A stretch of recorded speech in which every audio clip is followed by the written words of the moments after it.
Welcome to Raising the Bar, a podcast giving no bullshit marketing advice for Aussie business owners. Expertise takes experience, and that's why we tell stories from lived experience to deliver marketing that raises the standard of what Aussie business owners should expect. We're back with another episode of Raising the Bar, and today we're talking about the landing page you may not have known of. So this is one of my stories. I was out meeting with a prospect about 2 weeks ago, and they had reported to me that one of their clients had looked them up, clicked on a link and landed on a page that said their business name but looked completely different to their actual website. Different colours, different branding. What happened? Mel, what do you think happened? So this was from a Google ad or a pay-per-click ad, yeah? Yep, awesome. Top link that came up. Yeah, so when we're designing Google ads, we want to make sure that we have a specific landing page that matches that ad. So that's not uncommon. But what can happen, and it can be a necessity, it can actually be really bad, or it could just be something that is in between those two. But what essentially happens is you're sending advert traffic to, if they hadn't seen it and it was a different brand, it's probably a subdomain. Sometimes it can be a landing page that sits within another tool like Unbounce or Lead Pages, and even like Active Campaign has the ability to make landing pages for campaigns. So that's most likely what was happening. What's concerning in that is that the client hadn't seen it before and had no idea about it. Yeah. So it was a subdomain, but it was something that hadn't been passed for approval of the client, so they didn't realise it was there. So finding out from one of their clients was, tough. Yeah. They weren't so happy. What was that? Not branded very well? Completely different logo. Oh, okay. Different just brand thought they'd colours. make up a different logo. Just had the right name of the business. Yeah, okay. Yeah. Well, listen, the idea of setting up a subdomain landing page isn't the worst thing in the world, and the necessity of it can happen. Necessity would be needing to do something pretty quickly. So we've got examples where clients have come to us and they've needed leads faster than anything, and pay-per-click Google ads or Bing ads, they're a really quick way to do that. And you want a dedicated landing page for that. And we want to speak exactly to the advert. I'll talk a bit about dedicated landing pages a little bit in a minute. But what you would do is go, okay, if I go to your website and like your website is built in like Drupal or Joomla or something completely that I don't know about, and I just have to get these ads live, and you don't know where your logo file is, and you don't know where your logins for your website are. Really quick way to do it is we'll get your domain access. Hopefully we've got that. We'll get a single dedicated landing page up. We'll get those adverts created, and we'll create a dedicated landing page for each of those adverts and see if we can convert them. Difference being is you communicate them, you get them approved for the client. They should have the right branding, or else we're sort of sending people off to the ether.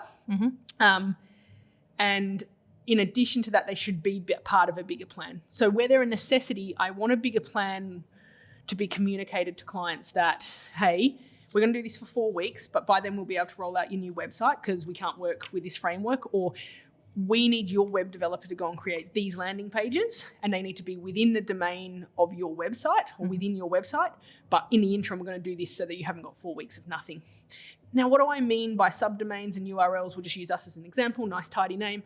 So what you want to see is things living in your ecosystem of your domain. So that would be 3by2.com.au /services /manage marketing services /campaign page 1, right? That's a URL string, and that's the one that we might have for a campaign setup within Google Ads, which lives within ours.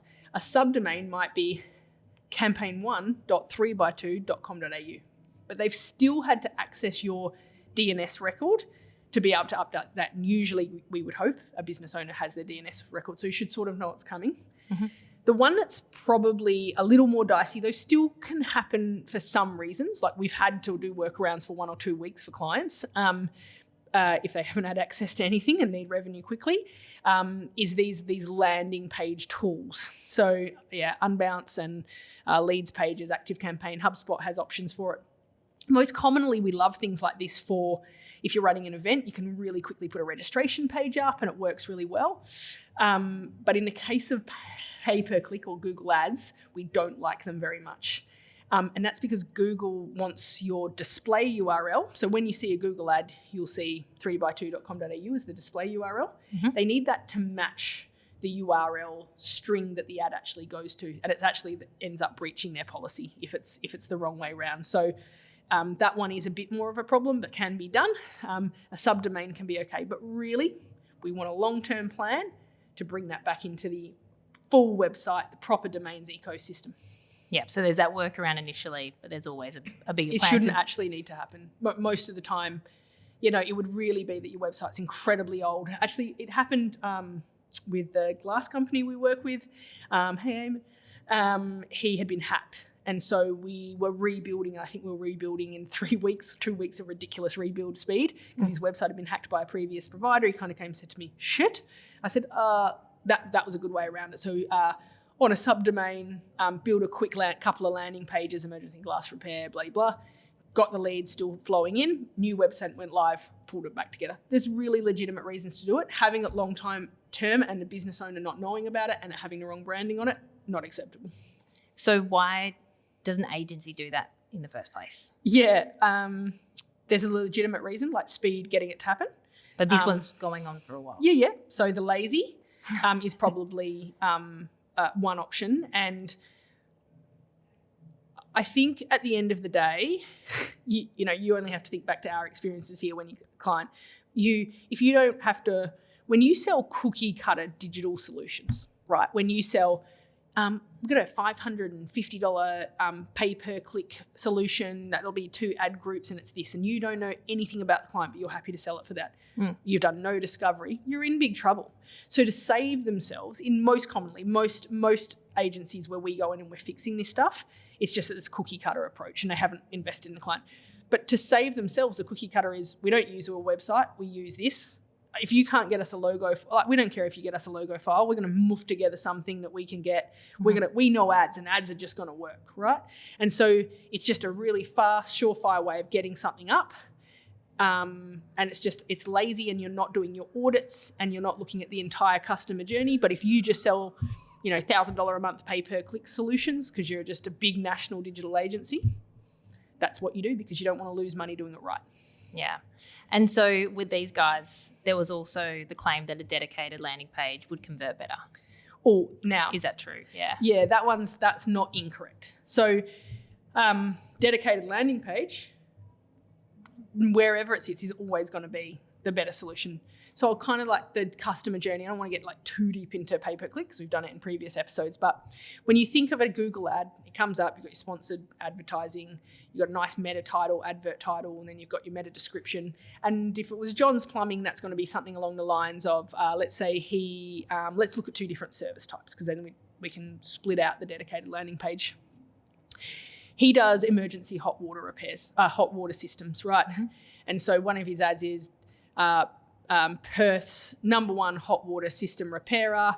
We come to you fast, best prices in town, no call out fee, obligation free quote, 24-hour guarantee replacement, right? So all the things that you go tick, tick, tick, tick to click on that ad. There's the display URL. There might be some ad extension links down the bottom, all a bit technical, but nonetheless, you see that ad and you click on it.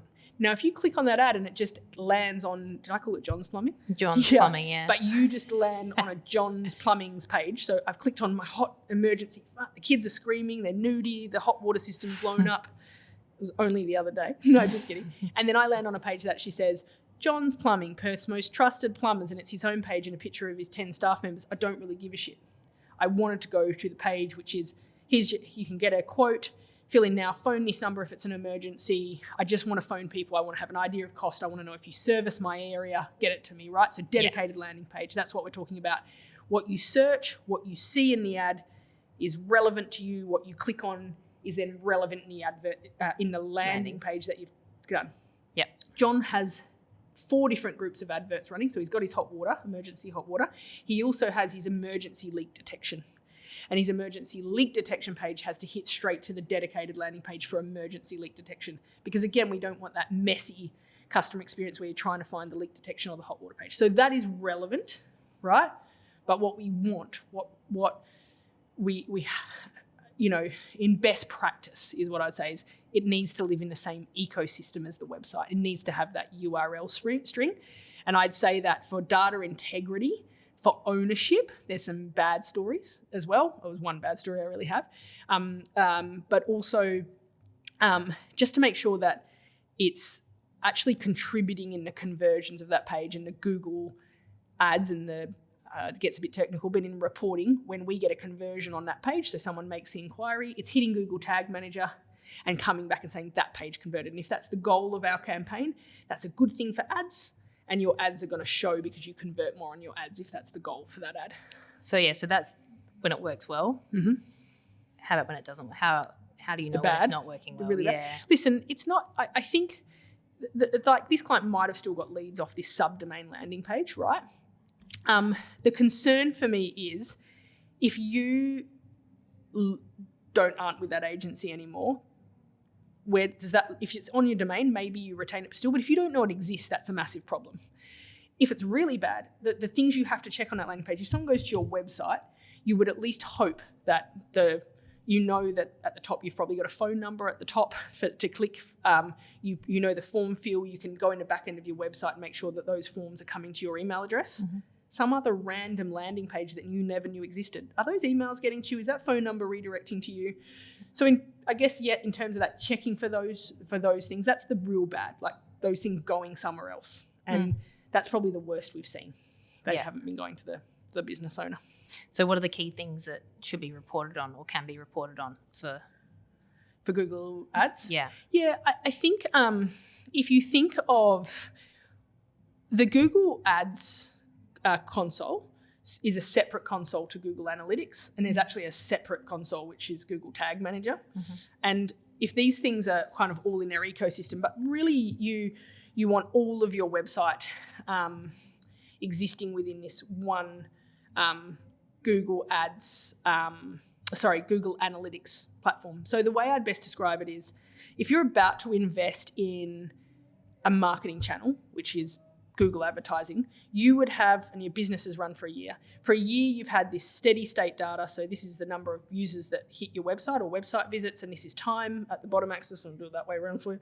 And then you're going to layer on top. That's just organic. That's just people searching your name or organically finding you through Google or and you know where they've come from. We've got this thing like referral data. So does it come from socials? Does it come from whatever in our email? Yep.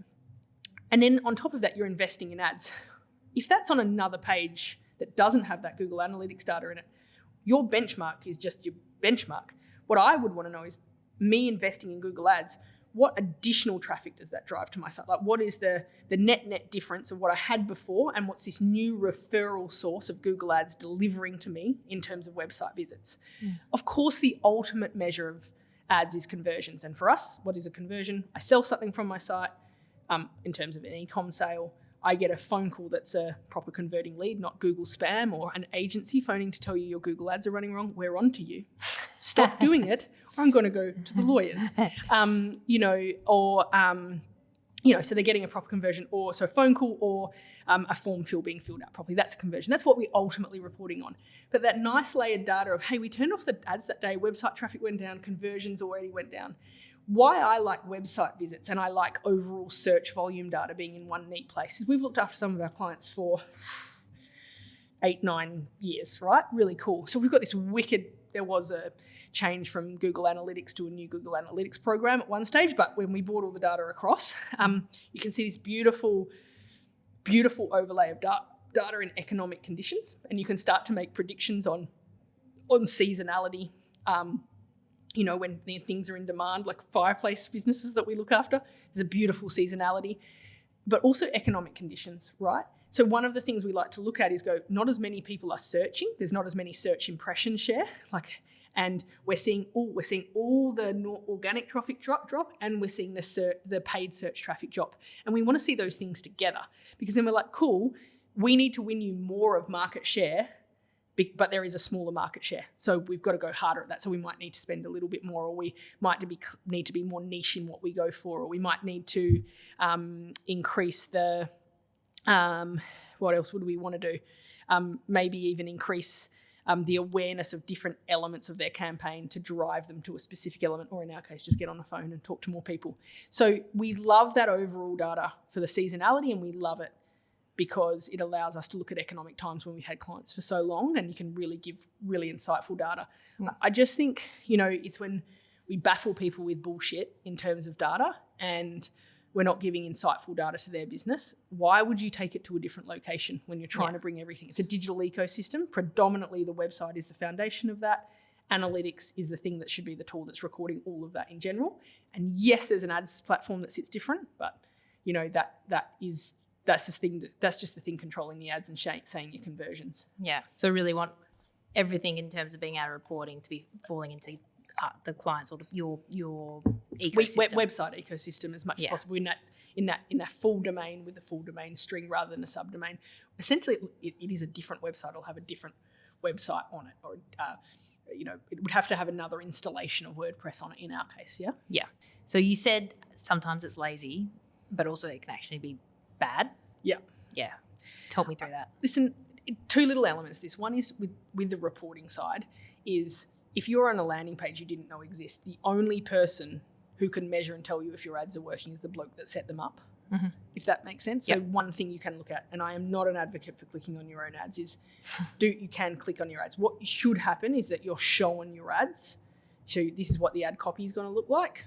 This is what the link is going to be, like the landing page link, and then this is a copy of what the landing page looks like in terms of what we're doing. So that's what you want to, if you had to click on it, sure, but request a copy. Click on the link, fill in the form, press submit, make sure it comes to your email address, phone the number, make sure your mobile number rings. It doesn't have to be your phone number, because we do, it's very common to do tracking of calls and make sure they're recorded and that they're real conversions, but it needs to connect to your landline for work or for your mobile number. So that's one piece of the bad, is you kind of just letting that exist and trusting that's coming to you. And if, for example, we have to come out and take over this shit sometime, we have no record of that unless we can get access to that Google Ads account, which I'm guaranteeing most business owners don't have access to, but they should. Okay, the bad is actually a really sad story. And it only has happened once, but it kind of shook my tail feathers a bit. It was actually probably only 2 years ago, from a Google ad that we were running on Google Ads. We're just trialing some stuff. We don't usually run Google Ads for ourselves. I got a real distress call, and he was an electrician and just a smallish, he'd been a one-man band. It's like, over the last 4 years, I've managed to hire 6 people. I've got 2 boys, 2 vans, 3 boys, 3 vans, and I got an admin girl and a scheduler. And we were doing really well, and I stuffed up. I could literally hear him. I said, let's just get on a video call, for this discovery instead, and you can show me stuff. He was back down to 2 people and he was working on the tools. Nightmare. That's devastating decline. And what had happened was he actually had a pretty good digital agency. They were doing pretty well with him. He was growing, and they got him a nice little secret sauce in a couple of new suburbs out in Perth, a few new growing suburbs, and he had a lot of work, right? And he then decided they were getting busy and they needed a scheduling tool, like a pretty common tool that you would want to have to, take the booking and then schedule that work out and put the information in it, send your boys on the road or girls on the road. What basically happened is that company convinced him to integrate that tool with his pay-per-click ads. So, and actually his website, devastatingly, but his pay-per-click ads. So the ads would go to a landing page in his site, but then when it said book now, it actually took them off to that tool in a total, in a completely different URL in another platform, and he never actually was getting those leads. So I never saw them again. 4 months when I said, guys, something is critically wrong. So the company that was the software scheduling company said, we actually take over the ads as part of this process, is what we do. They go into the scheduling platform, so it's all fully automated for you. And essentially they took him off platform. So when we say they took him off platform, it came off his website and went completely to a URL he wouldn't know. And then from there, he had no idea where they went, but the phone stopped ringing and the leads stopped coming in, and there he was down to single. His wife was the admin, I think, but he's single admin, and him, and he's back on the tools again, right? So I think it comes back to this thing of loss of control, and laziness is one thing, but a lack of integrity. I have to assume what happened there, And my best guess is that they're an aggregator. And what I mean by aggregator is they take those leads, but they farm them to any of their customers and plumbers. So if someone's doing well, they might have taken his ads account, but actually be farming those out. And it happens, right? So the reality of trying to make sure, so is that landing page? No, I'd rather convert on a form fill on my page. Thank you. That's fine. That's great. And that mobile number definitely rings through to me. That's fantastic. And that would be recorded. Thank you. They're all things that you have to check. And, ask people about this process if you're signing a digital agency. And, ask the person who comes to sell it to you if you're ever going to see them again. That matters as well, So that one's the worst I've heard. And a little along those lines, it wasn't due to Google Ads, so it's a little off topic, was just a review site where they tried to own we will run reviews for you. So when your clients are happy, you enter their email addresses, we'll send it out and we'll get the Google reviews for you. But essentially what they're doing is building a big database because you're giving them and saying this. And even though they're leaving you the review, perhaps in the end, they're building their database and actually kind of like taking a cut database. So just try to keep your business as your business. It's okay. And if not, look at the security policy and the privacy policy of what happens to your client's data once it leaves you. Is it yours anymore or is it theirs if you're using third-party software? Slightly off topic, apologies, but that story was a heartbreaker. Yeah. We couldn't actually help him in the end. But from a pay-per-click perspective or a specialist perspective, the people doing the work behind the scenes, how long's that team been there? Yeah. That really matters. Because at the end of the day, my team that go and sit in front of clients, they get told the data from the smart people behind the scenes, right? And let's be honest, I'm across that stuff as well, and I'm not going anywhere for a while. Is there actually a level of care and investment made from the people that have been there a long time and look like they're going to be there for a long time? Small business sometimes are beneficial. Yeah, so that's some good B2C kind of examples. But what about a B2B? What about in that space with the landing page? Was the client B2B or B2C for you? B2B. Yeah, okay. More tragic. I put it this way because in a B2C relationship like the plumber I used, you will actually convert faster. The dedicated landing page is quicker, right? But in something where it's B2B, I think there was a Gartner study that was actually quite recent, so maybe 2024, not super recent, but seems to be recent. I'm old now. 60-ish, 61% of B2B buyers would prefer to know as much as possible about you before having an interaction. So before they pick up the phone, before they fill in a form and say, phone me, I want the information, and get Basil from sales, hi, how's the day going? It's great, it's raining. Okay, can we get on to business? I'm having cracks. They want to know as much about you. So if they land on this external landing page for a Google ad, they can't then go and click on the logo. There's not your menu up the top with your team page, who's there, what's the about us about this company, who's some of their reference clients. And we know from heat maps in B2B and where people look that existing clients, so like case studies, who we've worked with, and the people pages are really important areas when people come and navigate to the page. So new user journeys, visiting for the first time, particularly on lead landing pages. So when we use a website or a website landing page as the call to action within a campaign, so from pay-per-click or from socials, we see the movement in B2B much more frequently around those pages. So that's a big issue because in that particular client, it's not the right brand. You aren't allowed to tell the rest of your story, but you've got their interest. From a B2B perspective, you're missing out on that ability to drive someone to a page. You're actually driving them to a dead end because there's nowhere else to click from there. And if you're not ready to convert, we haven't got that beautiful user experience we look to that we particularly look for in B2B clients. We don't want to, sell the sizzle at the top of the page. We want people to come through and engage with us throughout the page, click around. Yeah. So rounded off, business owner doing pay-per-click. What should they expect and how can they check? You should see everything before it goes live. This is what the ad's going to look like. This is the key. This is the campaign we're putting together. This is what the adverts look like. We're going to trial these different adverts with this different ad copy. These are the words that we're doing. These are the words we're excluding. And in addition to that, this is the link and the URL that this campaign is going to connect to. And this is what that landing page looks like for each of those campaigns. At a minimum, click on your campaigns, make sure they're going to your website, fill in a form, and phone the phone number you're going to pay for that. So if you have $38 per clicks ads running, don't do it. Definitely ask for the data. But if you're at a smaller fee than that, just have a quick check yourself, make sure you get something in your inbox and make sure your phone rings. And I think that's a great way to check. Sounds good. Good-o. Let's get to work.